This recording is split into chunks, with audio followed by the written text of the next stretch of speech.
बिस्मिल्लाहिर्रहमानिर्रहीम। आज की हमारी जो रेसिपी है वो है अचार, आम का अचार। और आम का अचार मैं किस तरह बनाती हूँ, इसमें क्या क्या इंग्रेडिएंट्स जो है मैं यूज़ करती हूँ, कैसे बनाती हूँ, आज मैं आपको ये सब बताऊँगी आज की वीडियो में। तो इसमें सबसे पहले मैं आपको इंग्रेडिएंट्स बता देती हूँ। हम इसमें सरसों का तेल लेंगे हस्बे ज़रूरत, ठीक है। इसके अलावा हमने जो मसाला जात हैं, इसमें हमने राई ले ली है हाफ़ टी स्पून, और हाफ़ टी स्पून हमने इसमें क्यूमन सीड ले लिया है यानी ज़ीरा। हाफ़ टी स्पून हम इसमें साल्ट लेंगे यानी नमक। हाफ़ टी स्पून हम इसमें लेंगे कोरिएंडर पाउडर यानी सूखा धनिया। हाफ़ टी स्पून हम इसमें लेंगे टर्मरिक पाउडर यानी हल्दी। हाफ़ टी स्पून से थोड़ा सी ज़्यादा है ये सौंफ लेंगे। तो इसके अलावा हमने दो जो है कैरियाँ काट ली हैं, और 5 से तकरीबन 6 से 7 जो हैं इसमें हमने हरी मिर्चें काट ली हैं। 3 से 4 जो है हमने गार्लिक के पीसेस ले लिए हैं। तो सबसे पहले हम क्या करेंगे, सबसे पहले हम इनको ये जो तमाम मसाला जात हैं इसको हम चूल्हे पे हल्का सा सेक लेंगे, हल्का सा इसको सौते कर लेंगे, ठीक है। तो शुरू करते हैं जी। हमने एक पैन ले लिया है, इसमें तमाम मसाला जात डाल देंगे और इसको हल्का सा हमने सौते करना है यानी हल्का सा हमने इसको सेक लेना है यानी भून लेना है हल्का सा, ठीक है। फ्लेम को मैंने ऑन कर दिया है जी। 1 से 2 मिनट हम इसको हल्का सा जो है सेक लेंगे। इस तरह सेकने से ये होता है कि थोड़ा अच्छा टेस्ट आता है अचार में।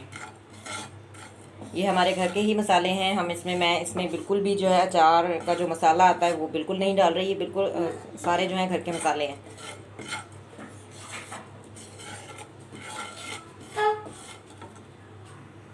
जी 1 मिनट हो चुका है, अब हम इसको निकाल लेते हैं जी। मसालों को हमने भून लिया है और इसको मैंने प्लेट में निकाल लिया है। अब हम क्या करेंगे, इन मसालों को थोड़ा सा पीस लेंगे।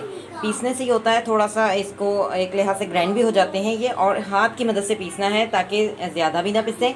चाहें तो आप ग्राइंडर में पीस सकते हैं, लेकिन फिर वो कुछ जायका इतना मज़े का नहीं होगा अचार का। तो हल्का हल्का पीसना है, इसलिए मैं इसमें पीसूँगी। इसमें पीसने से ये होता है कि थोड़ा सा हमारे पास ज़्यादा नहीं पिसेगा और थोड़े थोड़े जो है उसके ज़रात रहेंगे सौंफ वगैरह के, और जितनी भी चीज़ें हमने इसमें ऐड की हैं तो उसका एक अलग ही जायका होगा। तो इसमें मैं पीस लेती हूँ। आप भी इस तरह से पीस के डालिएगा, तो इस तरह से जो है अचार का थोड़ा सा एक अलग सा डिफरेंट सा और ज़बरदस्त सा टेस्ट आता है। तो इस तरह से पीस के डालें तो ज़्यादा जायका आएगा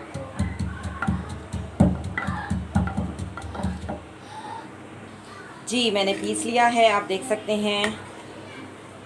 और अब हम क्या करेंगे जी, ऑयल को हमने जो है गरम कर लिया है। सरसों का ऑयल हमने लिया था, उसको हमने गरम कर लिया है। मैंने इतना ऑयल जो है डाल दिया है, आप कम या ज़्यादा कर सकते हैं अपने हिसाब से। अगर आप तेल जो है ज़्यादा रखेंगे थोड़ा सा ये कि अचार अंदर सही रहता है। तो ये ऑयल जो हमारा गर्म हो चुका है, अब हम इसमें जो हमने 2 कैरियाँ काटी थी वो ऐड करेंगे। साथ ही हम इसमें लहसुन और हरी मिर्चें जो हमने काटी हैं वो भी ऐड कर देंगे, और इसको 1 से 2 मिनट थोड़ा सा घी में भून लेंगे,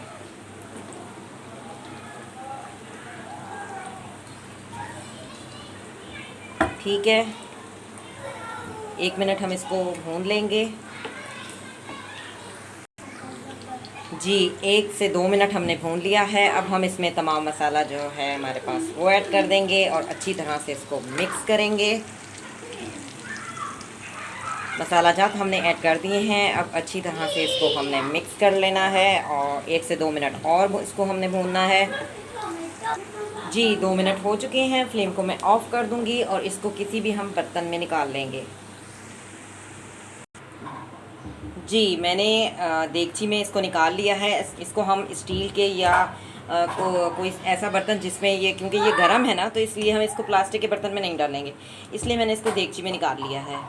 ये स्टील की है तो मैंने इसलिए इसमें निकाल लिया, क्योंकि ये अभी गर्म है, तो गरम गरम को हम प्लास्टिक में नहीं निकालेंगे, ठीक है। ये चीज़ भी मद्देनज़र रखिएगा। हमारा अचार जो है वो तैयार हो चुका है। अगर आपको मेरी ये रेसिपी पसंद आए तो इसे ज़रूर ट्राई कीजिएगा, कमेंट्स दीजिएगा, शेयर कीजिएगा, लाइक कीजिएगा, वीडियो को सब्सक्राइब कीजिएगा। सब्सक्राइब करने से ये होता है कि मैं जो भी वीडियो डालूँगी वो आप तक आराम से पहुँच जाएगी और आप उस वीडियो को देख सकते हैं, ट्राई कर सकते हैं। Thank you for watching. मिलेंगे एक नई वीडियो में नई रेसिपी के साथ। BLI चैनल में मैं आपके लिए डिफरेंट रेसिपी लेकर आती हूँ। तो एक नई वीडियो के साथ मिलेंगे BLI चैनल में। Thank you for watching. See you next time. अल्लाह हाफिज़।